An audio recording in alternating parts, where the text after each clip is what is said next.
So this channel has grown over the past month, and honestly, guys, it's been so awesome interacting with you guys. And obviously, one of the biggest things and one of the biggest questions that I get is regarding trades and what I think of particular trades that you guys have made me. And obviously, trading is one of the best aspects about fantasy football. And honestly, I've been really impressed with some of you guys' trades that you have sent me this week. So what I did today was I picked my 5 favorite trades that you guys sent in to me, and we're gonna highlight those trades today and why I believe some of these are actually gonna be league-winning types of trades, man.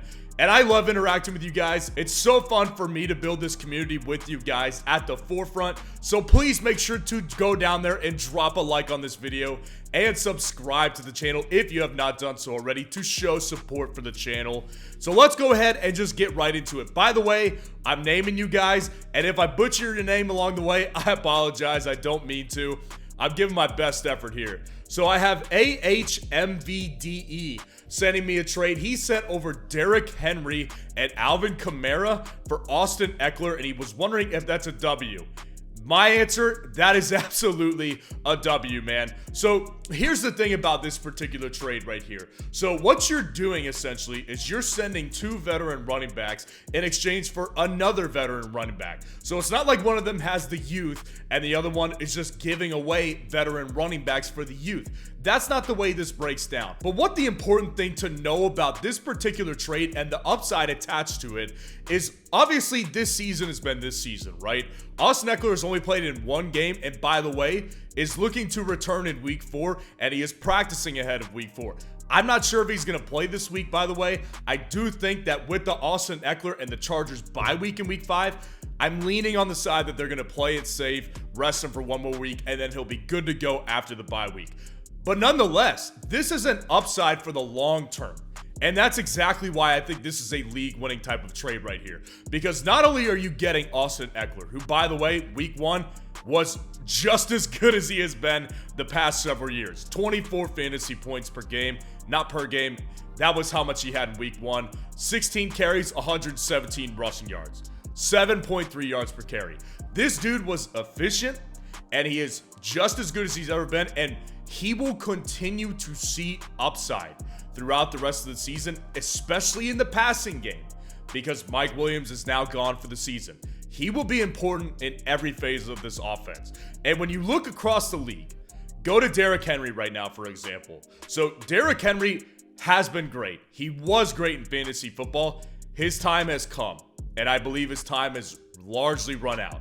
I mean, look at Derrick Henry compared to what we just showed you guys with Austin Eckler. And he's played a full 3-game stretch. He averages 10.6 fantasy points per game. And the most concerning number of it all is 3.2 yards per carry. This is not good for Derrick Henry. And there's a bunch of reasons why this is happening right now. So Derrick Henry has consistently dropped in efficiency ever since he injured his foot back in 2020.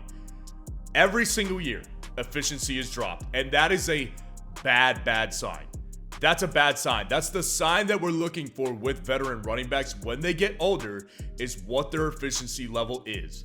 And here's the honest reality about Derrick Henry. His offense is not good. Tennessee is not a good offense. So it's not all on him, but he's not as efficient as he used to be. And by the way, also averaging less carries per game than he always has. 17 carries per game is not bad, but he's used to averaging 20 plus carries per game. This guy is dropping in efficiency, and the team is understanding that he can't handle as heavy of a workload as he has in the past. So Derrick Henry has the big name, has the trade value attached to the name, but he is not the same player. And then averaging that out with Alvin Kamara, who, by the way, obviously everybody's excited about returning this week in particular. Alvin Kamara is in a very similar boat to Derrick Henry. Since 2020, Alvin Kamara's efficiency levels have dropped every single season. Now, last year he averaged 4 yards a carry. 2021, he averaged 3.7 yards per carry. So he was a little bit more efficient on the ground last year, but that was also with less carries as well. Alvin Kamara is going to see the volume. I don't doubt that he's going to see the volume. Kendre Miller is not an impressive rookie right now, and Jamal Williams is on the IR. So I don't doubt that Alvin Kamara gets the volume that is necessary. But again, There's one veteran running back on this trade right here that has not declined, and they're all around the same age, and it's Austin Eckler. Fantastic job on this trade. I think that this is the highest upside trade that could absolutely win a league right here. So moving on to our next trade right here, we've got Nico Collins and James Cook for AJ Brown. And this one honestly it's multi-layered because James Cook is a guy that I like. He's a guy that I like a lot, and I liked him heading into the season. I said, listen, read the tea leaves. This guy's going to be Buffalo's running back one. And lo and behold, he absolutely is this running back one in Buffalo. And not only that, he's actually stabilized Buffalo's run game for the first time since Josh Allen took over as starting quarterback. So James Cook, like when you look at those numbers on the screen, it's impressive. I mean, what he's done is very good. They're not clear running back one numbers right here, like 14.6 carries per game, not that great, right? 12.8 fantasy points per game. None of those are bad, but none of them are great. Efficiency off the charts, just like they were last year. Over 6 yards per carry in this Buffalo Bills offense. So I like James Cook. And honestly, I don't dislike Nico Collins either. Nico Collins was the wide receiver 8 in half PPR through the first 2 weeks. Had a down week last week, and now a lot of people are down on him. But there's no question on this one.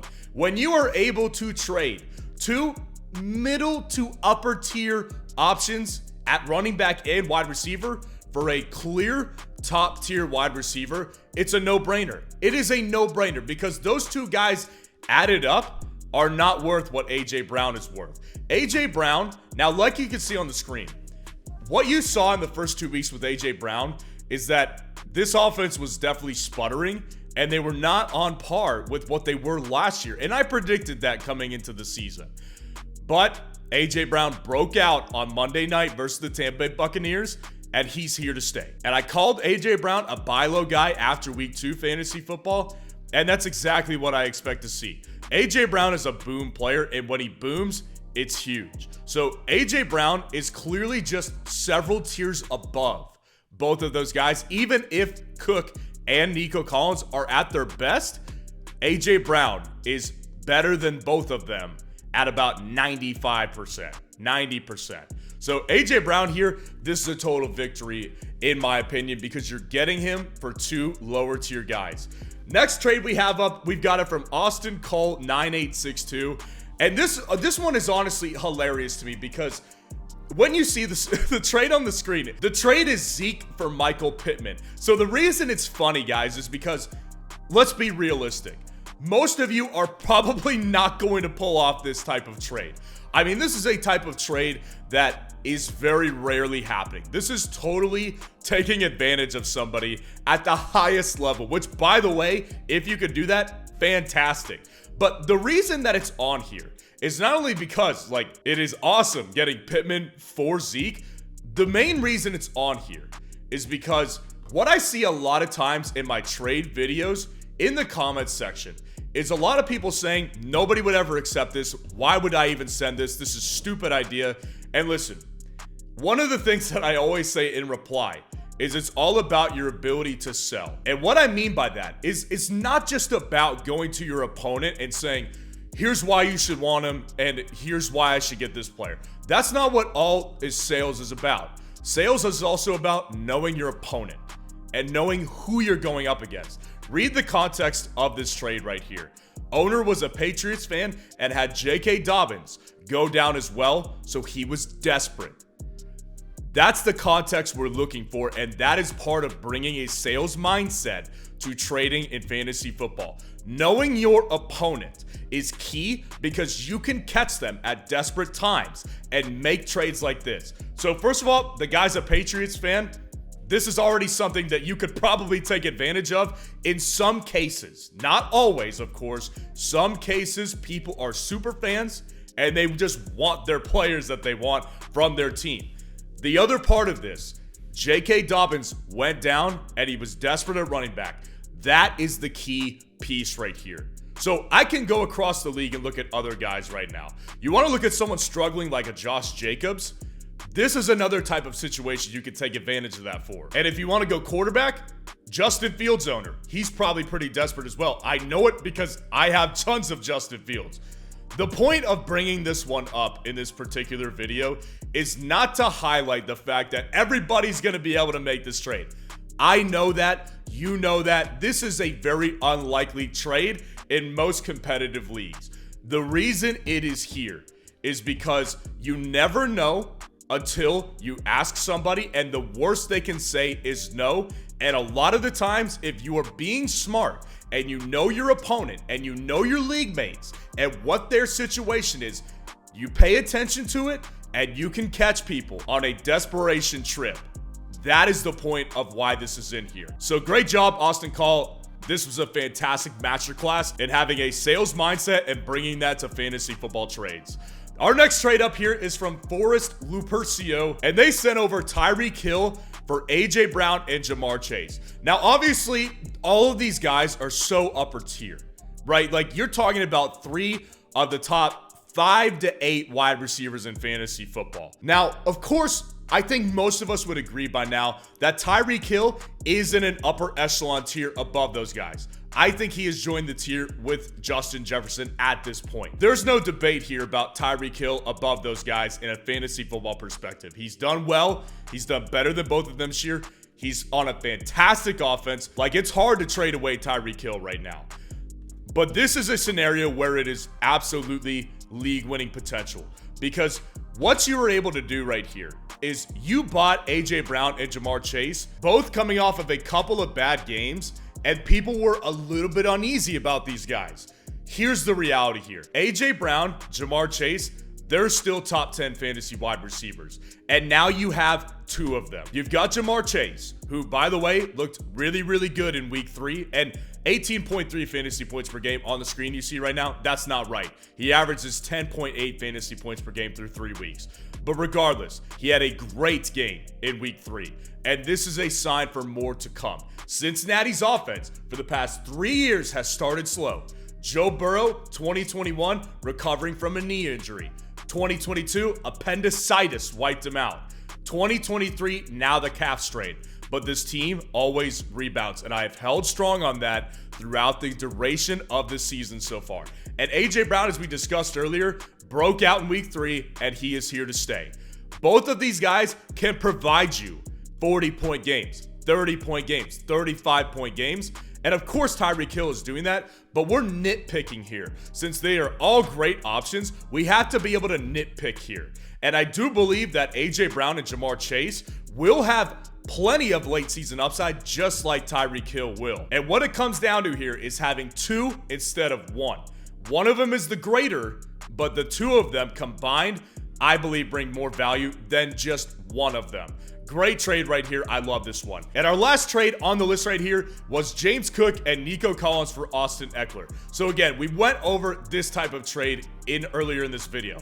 James Cook, I like the guy. He's been very efficient. He looks very good, and he's the clear running back 1 in this offense. Again, just not in the same tier, even close to, as Austin Eckler. Nico Collins, like him as well. Like Nico Collins too, but again, not even close to the same tier. You're talking about a situation where, again, like we discussed earlier, you never know what someone will say unless you ask them. Because think about trying to trade for Austin Eckler before week 1 and sending this type of option right here. Things change all the time, and you can catch your opponents and your league mates on bad, desperate days and make stuff like this happen, because Austin Eckler will certainly be back unless there's a setback during week 6. And then you've got the upside the rest of the year after selling that type of package right here. So this one right here is for people that always say that these types of trades are never going to work. You never know until you ask, and you need to know your opponent. So let me know what your best trade has been in 2023 fantasy football so far through the first 3 weeks. And let me know what kind of matchup questions you are dealing with so we can go ahead and answer as many matchup questions in the comments below. And if you're looking to save your season and you're 1-2 or 0-3 right now, click on this video to find out some best players that you need to add or even trade for.